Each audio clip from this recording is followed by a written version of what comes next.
चलो जी लाओ जी। आओ टांगा आ गया।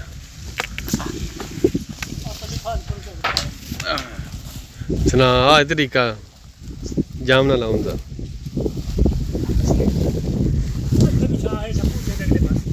सीधे कर लेंगे हुण।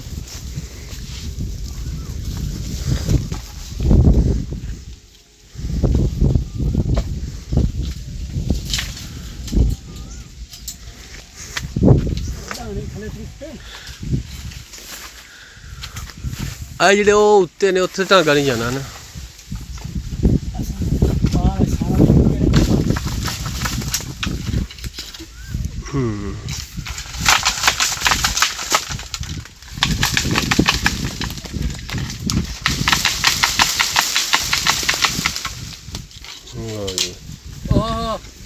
उठ गई फाड़ उधर।